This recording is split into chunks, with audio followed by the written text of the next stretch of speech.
I told you it'd be close. I told you just about every darn game that Purdue has a chance of winning is going to be close this year. But man, this team knows how to make games close and come down to the end and keep you on the edge of your seat for 9 hours. The length of three football games. The game didn't wrap up until nearly 9 o'clock.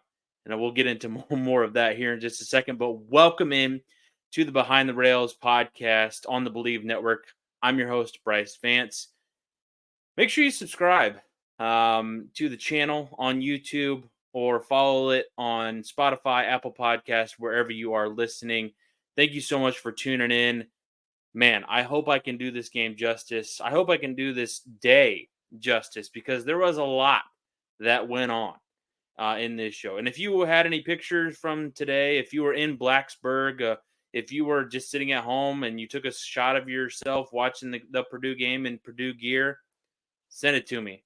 I'll feature you on the screen behind me in next week's recap show or in following preview and recap shows as well. So, game was delayed to start. And that was kind of a theme around college football on the East Coast today. There was a lot of games that were delayed. Notre Dame, East Carolina. I think there might have been a game in Florida. Virginia was also delayed a little bit. Boston College. But this game started out in a delay about 30 minutes from when kickoff was actually going to happen. So I anticipated it going to be a rainy conditions, maybe a little bit of a wet game, sloppy play a little bit. They get into the game for the first quarter. Purdue looks good. And I didn't anticipate, the offense coming out guns a-blazing and the defense looking good as well. There was a good mix of run and pass. Got Sheffield, Garrett Miller, was ruled questionable before the game. He catches a pass in the first drive. Maccabee finishes the first drive with a strong touchdown run, and off we go. Second drive after Virginia Tech punts the ball, they have to go in a delay after Purdue gets to around midfield, and it's like 3rd and 7. Lightning delay. And you're thinking, okay, how long could this last? It turns out it's going to last about 5 hours, nearly 6 hours. The first quarter alone in this win, this 24-17 win, took nearly 6 hours to complete because the game didn't get restarted until about 6:15. Maybe it was on the channel that it started on. I don't think so. I think it was restarted on ESPNU. I think when the game started on 2, the game got moved around a ton. After halftime, it got moved to streaming only. So those people who were unable to download the ESPN app or find it on ESPN3 or wherever, I'm sorry. I'm going to do my best to recap the rest of this game, this victory that Purdue ends up pulling out, a gutsy win, Ryan Walters' first win. But man, that was just a weird, because I'm like you at home. I'm still watching some other games that are on, and I'm thinking, okay, other games that were delayed, they're back in business now. It might be, an hour and a half, 2 hours for some of these games, but I'm just sitting here checking Twitter, releases coming out from Purdue and Virginia Tech and some of the beat writers that were on hand. We'll check back at 3. Get around 3 o'clock, about 3:10, 3:15. We're going to check again around 4:30. And then Yep, we're still waiting around here. 4:30 rolls around. Okay, some players are being spotted on the field. They're warming up, it looks like. And finally, we get the official word. We're going to try to start this thing around 6:15. Looks like weather has moved through. Field conditions are good. And you're like, thank goodness. But how are these guys going to come out of the locker room? how are they going to be against? What's their mindset going to be against Virginia Tech? Because they looked good offensively. They only had one possession on defense, and Virginia Tech really didn't do anything with it. So you have to think that Purdue maybe comes out a little slow, and both teams might come out a little slow, just kind of feel each other out. They were still in the kind of that process to start the game. They immediately come out, and after play resumes around 6:15, I think they end up punting. It was a 3rd and 7. They looked like they were going to convert it, but then there was a penalty. They didn't end up getting it on the next try. So the defense ends up coming up strong on the next possession for Virginia Tech. Sanusi Kane forced a fumble that was recovered by Virginia Tech. Sanusi Kane had a really good game when he was questionable. I think with that wrist or hand injury that he's been dealing with here early on this season, I think he performed pretty darn well today, despite being questionable coming into the game. Next drive for Purdue moves down the field, but it ends up with a 43-yard field goal from Freehill. So Purdue's up 10-0. Then next possession for Virginia Tech, pressure from both Kane and Kadarian Jenkins forces a turnover for Cam Allen, who was just right there, ball right here, and Purdue gets a short field. Tyrone Tracy Jr. scores 2 plays later. Purdue up 17-0. Smooth sailing. Smooth. We are on our way to a blowout. Right? Wrong. As we saw in week 1, as Purdue has seen many times before under many a different coaching staff, the other team comes back. I mean, I was chatting with some Purdue people online and in text message, and they were feeling good. I was like, heck yeah. This is going better than I anticipated. I thought it was going to be a close game, back and forth. Here we go, down to the final end. And that's what it kind of ended up being. Back and forth, maybe not so much in the second half, but in the second quarter, that's taking place around 7 o'clock at night when this was a noon kickoff. Virginia Tech storms right back. OC Brothers had a nice couple of back-to-back plays, or every other play that forced a 4th down. But then Virginia Tech decides to go for it. OC Brothers lines up on the outside with Tudum.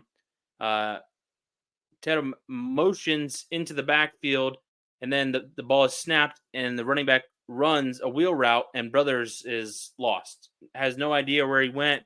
Wide open wheel route.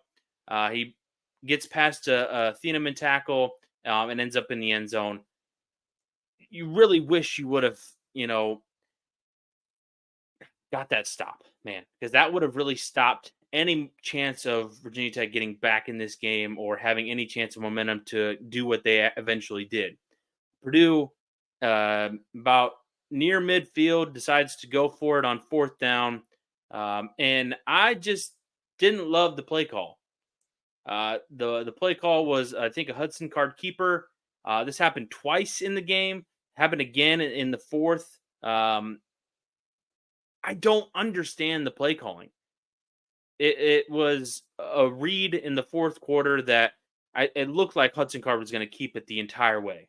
And in that second quarter, it was a designed run for Hudson Card. I don't think that was the right choice. You had Dylan Downing on the field as your blocker, and just give him the ball.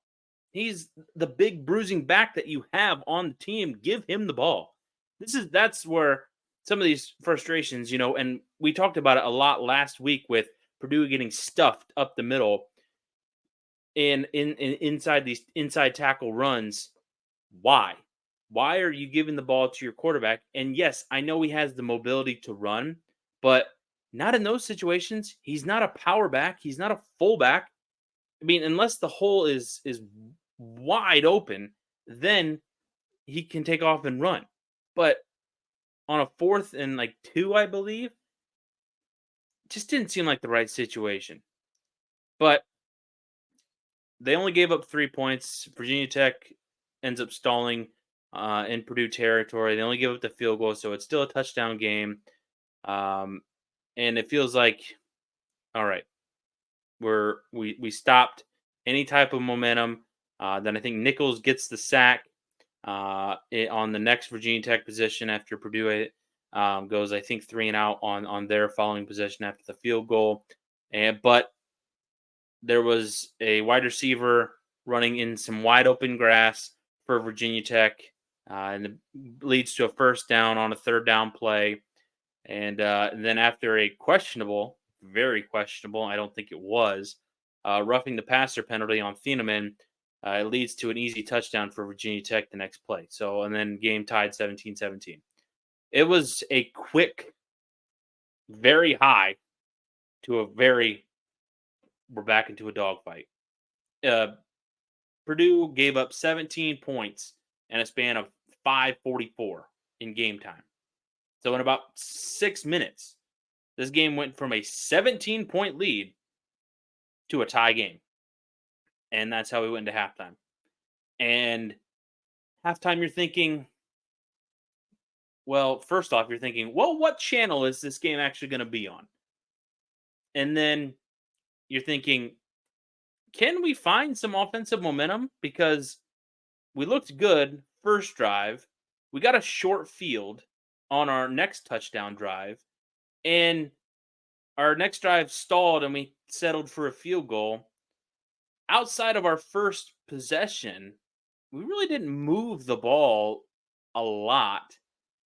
They moved it some to get into field goal position that one time, and there was some good things that Purdue did. I think they were, trying to get Maccabee involved a little bit. Hudson Card hit some different receivers. I like how he spread the ball around. Max Clare, I think, is going to be a really good tight end for this team. There was no really connection with Deion Burks early on. They found a connection with TJ Sheffield. Yassine made some big plays, especially in that second half. I think he picked up a key third down to keep that game going, to keep one of the drives going. So I think I liked how he was spreading the ball around Hudson was, but it feels like the offensive line still was kind of trying to find its way. And I think the offense as a whole is still trying to find its identity. I don't really know what we're doing here because I think that at times they want to be a very pass happy, get the ball out quickly. But if you don't have the guys that are getting open over the middle or out on the edges or over the top quickly, it just feels like this offense gets stuck in the mud here early on in the first couple of weeks. They're not really, they haven't, at least early on in this game, they didn't really try to establish the run game, and they didn't early on against Fresno State until the second half. That's kind of what they did here. They got the running game going with Maccabee. Downing had some good runs. I think Maccabee finished with over 100 yards potentially. I know he had a really good key catch as well. He dropped one as well in that second half to keep a drive going. But you get the Thieneman interception, his second in as many games, but the offense goes 3-and-out to start the second half. I'll be honest with you, I didn't see it. I was still trying to get the game on my television, but I ended up seeing a clip that somebody posted. So it was just a challenge to find this game and put it on because I knew that I had to be talking to you guys, and I wanted to get this game in the notes here. I wanted to get stuff written down. That's what I'm going through right now with all my notes and all my thoughts. So my next thought is Cam Allen is slow. Feels like he's always trailing the receiver. It feels like runners are running past him after they've caught the ball. I don't know if he's thinking too much out there or he just seems like he's a step slow. And I don't know if it's injury related. I don't want to speculate there. I don't know if he's playing at his fullest potential right now. He just feels like he's slower than everybody else out there.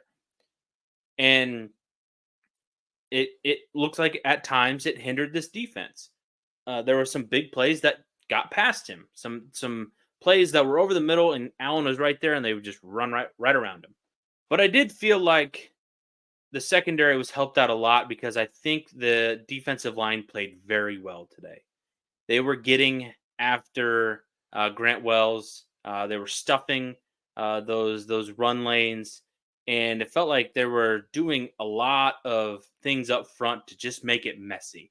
There was just really not a whole lot that Virginia Tech could do as far as keeping Grant Wells upright, giving him clean pockets to throw in. Kadrian Jenkins, I think, got his second sack of the day in that third quarter, and that was on third down, so that allowed Purdue to take over on offense. And then finally, Hudson Card finds Deion Burks for the first time. I think they only connected once for that 18-yard game. It was a good route and a good ball by Hudson Card. So it was, but still, the offense really kind of shuffled along there until that fourth quarter, after the defense gets off the field once again after a big Virginia Tech gain gets into Purdue territory. Hudson Card finally gets onto a deep shot with TJ Sheffield. That's the one thing that about this offense that was different, I think, from Fresno State to Virginia Tech is that there were less deep shots, deep, passes more than 20 yards. And I think that might have to do something with Virginia Tech's secondary. I think their secondary is pretty solid.